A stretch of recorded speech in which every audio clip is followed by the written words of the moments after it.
ఒక గాడిద ఖాళీగా ఏ పని చేయకుండా చెట్టు కింద నిలబడుకొని ఎంతోసేపటి నుంచి తీవ్రంగా ఆలోచిస్తుంది. అప్పుడే అటుగా వెళుతున్న ఒక పులిని పిలిచి, నాకొక సందేహం, ఏ చెట్టు కాయలు తినడానికి పనికిరావు కదా అంది పులితో. అందుకు పులి, లేదు లేదు, కొన్ని చెట్ల కాయలు తినడానికి చాలా బాగుంటాయి అంది ఎంతో ఉత్సాహంగా.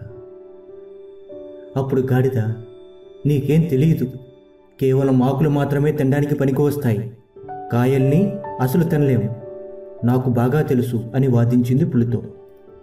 వాళ్ళ వాదన క్రమంగా పెరిగిపోయింది. చివరికి పులి, అయితే పద, మనం ఈ అడవికి రాజైన సింహాన్ని అడుగుదాం అంటూ సింహం దగ్గరికి తీసుకుని వెళ్ళింది గాడిదను. సింహం ఓ బండరాయిపై ఎంతో టీవీగా కూర్చుని ఉంది. అప్పుడు గాడిద పులిని ఏమాత్రం మాట్లాడనివ్వకుండా, మహారాజా, ఏ చెట్టుకాయలు తినడానికి పనికిరావు, కేవలం ఆకుల్ని మాత్రమే అందరూ తింటారని నేనన్నాను, నిజమే కదా, నిజమే కదా అని ఎంతో ఉత్సాహంగా అడిగింది సింహాన్ని.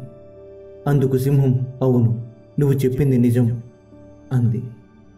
సింహం మాటలకు మరింత రెచ్చిపోయిన గాడిద, చూడండి మహారాజా, నేను ఎంత చెబుతున్నా వినకుండా మూర్ఖంగా నాతో వాదిస్తుంది ఈ పులి, దీనికి మీరు తగిన శిక్షను విధించాలి అని అంది సింహంతో ఆవేశంగా. అవును, పులికి నిజంగా శిక్ష పడాల్సిందే, ఈ పులిని అడవి నుంచి సంవత్సరం పాటు బహిష్కరిస్తున్నాను అంటూ తీర్పునిచ్చింది సింహం.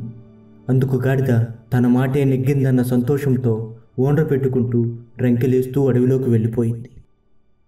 అప్పుడు పులి, చెప్పండి మహారాజా, నేను చెప్పింది తప్ప, ఎందుకు నాకు ఈ శిక్ష విధించారు అంటూ దీనంగా అడిగింది.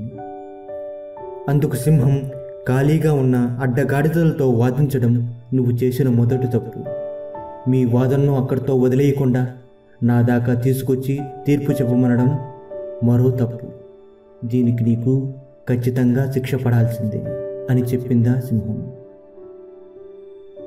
కనిపించిన అడ్డగాడిదలతో వాదించుకుంటూ పోతే మనశ్శాంతి కరువు అవుతుంది. ఇదే విధంగా మీరు మూర్ఖులతో వాదిస్తూ పోతే తగిన మూల్యం చెల్లించుకోక తప్పదు, గుర్తుంచుకోండి. మీరు పోరాడాలనుకుంటే సింహంలా సింహాలతో పోరాడాలి, అంతేకాని బురదలో దొల్లే పందులతో కాదు, గుర్తుంచుకోండి. అంతేగా మిత్రమా, నా ఈ మాటలు నచ్చినట్లయితే మీకు నచ్చిన వారితో పంచుకోండి. జై హింద్.